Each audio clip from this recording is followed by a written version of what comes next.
In the digital landscape of social media and the chronically online, delusion and doomerism sit at the peaks of engagement mountain. And in this release of Building Better, I want to dissect these beliefs and move towards something that is hopefully more sustainable and life affirming. Part 1, Commonplace Wisdom. The phrase, if you meet the Buddha on the road, kill him, originates from the Buddhist monk Linji Yishuan and effectively warns against two things: hero worship and absolute certainty. The former because it relieves you of critically thinking about information, and the latter because it limits you from fairly interpreting opposing views, both of which contribute to the worst of the Sigma grinds that looks maxers and the manifestation will bring me everything attitudes that prevent us from meaningfully reflecting on our shortcomings and contributions to our own lives. Comparison is the thief of joy is a much more recent piece of wisdom, and that's probably why there's no attributed source to it. There's too much conflict in the mythology, essentially. That being said, comparison is a function of the ego and expectations, and in the current social media landscape of scams, personal success stories, and exceptional people bubbling to the surface of public consciousness, it's much easier to find living proof of somebody who is more skilled, gifted, or successful than you at your age, which can be pretty devastating. Not to mention the political and economic climate, all of which can produce a kind of overarching banality that sucks the soul out of you. The point of this quote isn't to insulate ourselves in comfort, but to focus on what we have and what can be done next. Comparison is distinct from acknowledging where you could be and the differing factors that led others there, and only the latter activity is of any use to us as people. Fixating on comparison can be pretty devastating to our motivation if we attribute those differences entirely to factors outside of our control.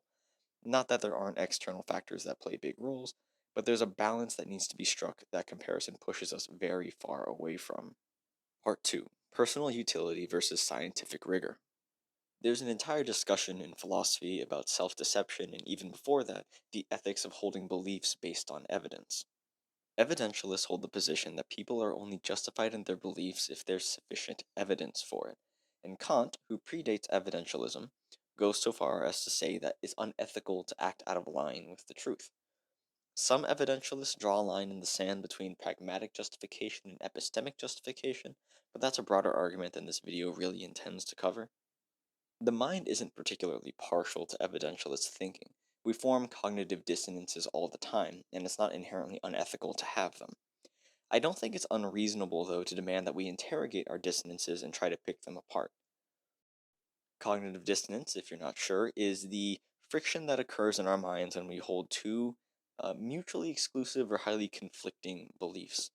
It is associated with cognitive inflexibility, which in turn is associated with negative mental health outcomes. I'm not certain about a causal relationship, but high mental flexibility does seem to correlate with positive social and mental health outcomes, including self efficacy. So we should take care to build it where we can by taking on proper nutrition, sleep, movement, and trying to be open minded wherever possible. The borders between truth, fact, and utility raises an interesting question over whether we have to believe in everything that we do, and I mean believe from a foundational, mechanistic level, not just pragmatically. For example, plenty of athletes and performers have good luck charms, stage personas, and rituals, not necessarily because they believe in magic, but because they have observed that they are more confident when they do these things. It may not surprise you to find out that this is a long standing discussion, particularly among the Stoics, who hold that not only do you have to believe in your methods for moving through life on a foundational, mechanistic level, but that the proper understanding of the world and the mind will inevitably lead to the correct way of living. It's important for understanding this slice of philosophy that when the Stoics say physics, they mean a broad kind of causality, metaphysics, and theology, contingent on the belief that there is an intelligent designer with a plan for the universe. Stoic logics are about reasoning, but also include some rudimentary psychology, rhetoric, and epistemology. Stoic ethics are the direct practices and virtues that make up the pop philosophy view of the Stoics today. Not only did the Stoics believe that their ethics were the natural conclusion to their physics and logics, but that the ethics would prove that the logics and physics were correct. Today, that's not necessarily so true. Stoic ethics have a lot of utility, even from a secular perspective, with no need for divine providence as a justification. And while philosophy is by no means science, it leaves room for us to ask a similar question. Do our personal beliefs and practices need to be aligned with the truth? insofar as that our modern understanding of truth is that something is scientifically reproducible on a population basis and based in a mechanistic function that we can quantify and explain. I'm writing this from a secular perspective, and there's an entire discussion to be had about religion and its place in this by people who are more educated, experienced, and well read about it than me. I'm mostly talking about whether it's ethical for us as rational, thinking humans to make use of fantasy, visualization, optimism, role models, and even stuff like astrology and other pseudoscientific frameworks in our daily lives. The short answer is yes, but only in pretty narrow circumstances and only as they relate to ourselves. We want to do no harm with our beliefs and treat these behaviors as framing devices to examine our own ethics and logics, not as the truth itself.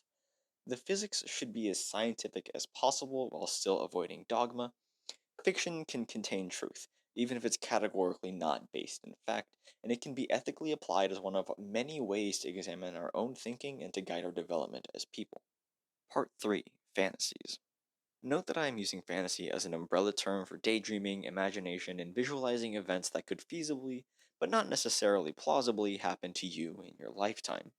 By default, I am ruling out billionaires swooping in to change your life forever and effortless windfalls in which everything falls into place. The brain is very good at anticipation, even to the point where anticipating pain triggers roughly the same brain regions as actually experiencing it. The current evidence, as I understand it, is that this is not true to the same extent as with pleasure. As such, there are roughly two reasons why we could engage in fantasy. The first is to visualize painful experiences or difficult actions to acclimate to the negative internal experience in a sort of testing the waters kind of way. The second is to visualize pleasurable experiences in a way to emotionally regulate ourselves while we are suffering. That first case constitutes useful manifestation, where we visualize effective performance under stress or stressful scenarios to get used to the feeling, to reduce the sense that it's an unknown black box that we lose confidence in. Of course, no amount of fantasy and visualization here adds up to anything without taking real action. In fact, fixating on this kind of stressful imagination without acting can paralyze us into doing nothing. It's more useful to imagine doing something hard, despite whatever suffering it invites, and then following through shortly after. On the flip side, if we rely too much on imagining pleasurable scenarios, we can fall into the pit of maladaptive daydreaming, which is the point at which our fantasies interfere with our daily life and ability to critically think about the future. It's a coping mechanism that pushes us into inaction or reduces the effectiveness of our own sense of autonomy. A specific kind of maladaptive daydreaming is limerence, which is characterized by a focus on romantic longing and desire that is intrusive to our external lives but regulatory to our internal lives.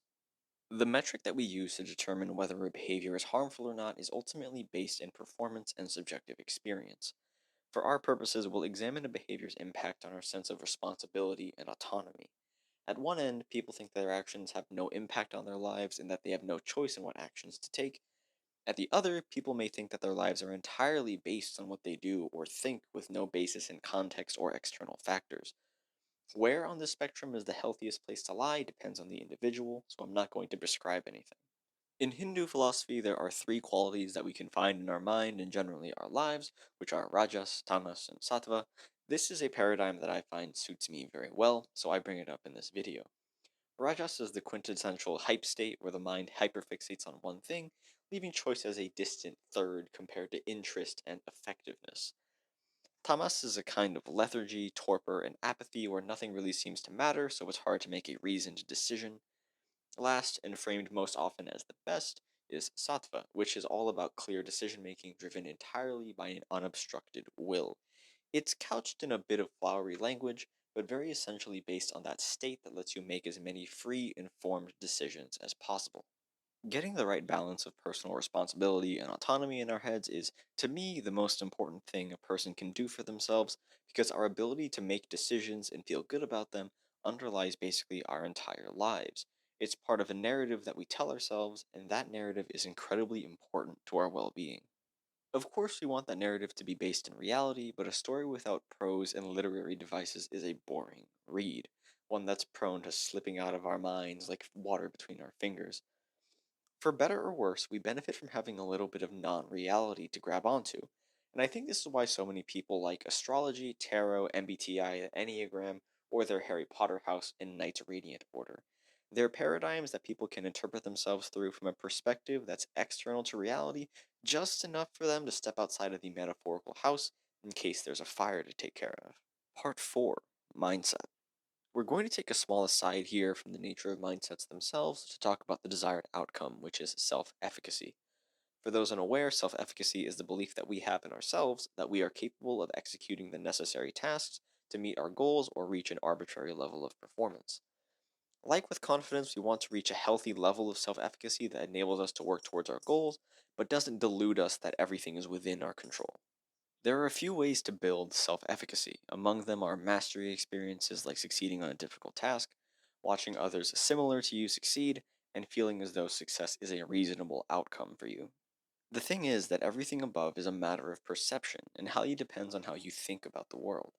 Feeling as though success is reasonable, for example, is a multifaceted process and might require interventions beyond simple encouragement, like the operationalization of a task.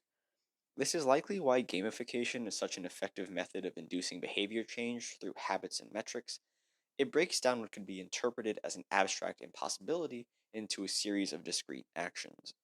To illustrate my point about how perception affects the experiences that build self efficacy, let's finally get into mindsets, or more specifically, metacognition. Metacognition is the ability for people to think or feel about their thoughts and feelings. There's basically an infinite layer of recursive metacognition going inside the brain at any given time, so I'm only going to illustrate this in broad strokes.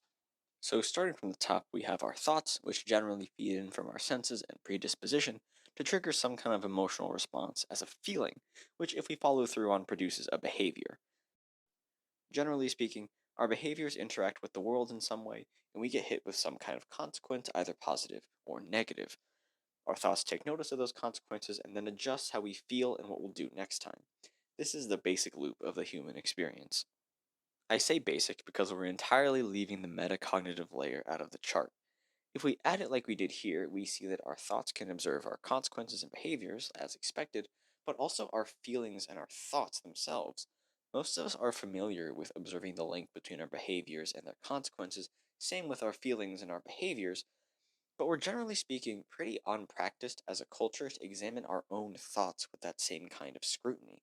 Not that there is a correct level of scrutiny at all, but the point is that these are different frames of observation that we can make use of, each with their own kind of optimism and pessimism, which exist to try and optimize the use of our brain's resources. This is mindset, essentially. If we assume that everything will go a certain way, regardless of our actions, then our feelings stabilize. If we assume that we can't do anything, we don't have to check in on our behavior.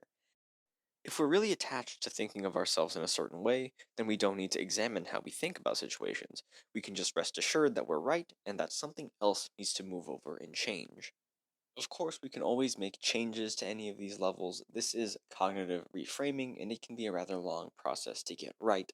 Right in this case is entirely personalized and not prescriptive, of course. There are ways to reflect on events using language to frame them in a way that is different than our default, which can more often or not be short sighted. The way we talk to ourselves, the way we refer to our actions and our own feelings has marked effects on how we view ourselves and how we act in the future. The important thing here is a gentle firmness, a compassionate push towards a frame of metacognition characterized by self efficacy, insofar as it's the reasonable thing to believe in. The fact that our minds, our perceptions are so malleable leads to the self as context model of acceptance commitment therapy. The basic principle is that we can't identify with any specific frame of observation, our thoughts, or our feelings, but that we should identify with the metacognitive process that experiences, thinks about, and feels our thoughts and feelings. This kind of framework leaves room for us to accept and learn that certain ways of interpreting the world have their place based on context. There's no one correct way to view and approach everything in the world, but a variety that we might employ as the need arises. Building this kind of skill, the ability to choose how to interpret information in a way that leads us to both the truth and greater self efficacy, requires a lot of internal cognitive effort through journaling, deep thinking, and sometimes meditation. We want to start noticing and growing our awareness of ourself from the inside out. The awareness comes first, though there's no harm in speculating as long as it will be examined under a closer look later on. Part 5, Role Models. The TLDR of this section is to do as the Stoics do. Idolizing anybody in their entirety is inherently dehumanizing to both themselves and you, since it denies complexity and diminishes the degree to which you can act on the lessons you try to learn from them. The best practice for dealing with a role model is to find what they did right and examine how they thought and felt about it. Not what they were born with, not what was outside of their control, and to a certain extent, not even the outcomes that could be primarily attributed to something beyond their actions. Role models are highly specific to a domain and cannot be taken as ideals to emulate. It could very well be that a role model in one area is severely deficient in another, and this dovetails into the whole argument about separating the art from the artist. Though with role models, this can be harder because you're not looking at specific outputs, but entire segments of their lifestyle, attitude, and history. There's no moral or ethical need to have a role model, and there's nothing inherently unethical or immoral about having a role model either. It's just that role models are often treated as templates to be emulated when they are more often than not exceptional. People are complicated, and painting them in black and white does everyone involved a disservice. Role models are often stories independent from the people that spawned them, and as long as we keep this detachment in mind, we are more free to take what is useful and discard what is not. That's all the time we have for this video, so I hope that this has been useful, and I will see you in the next release of Building Better.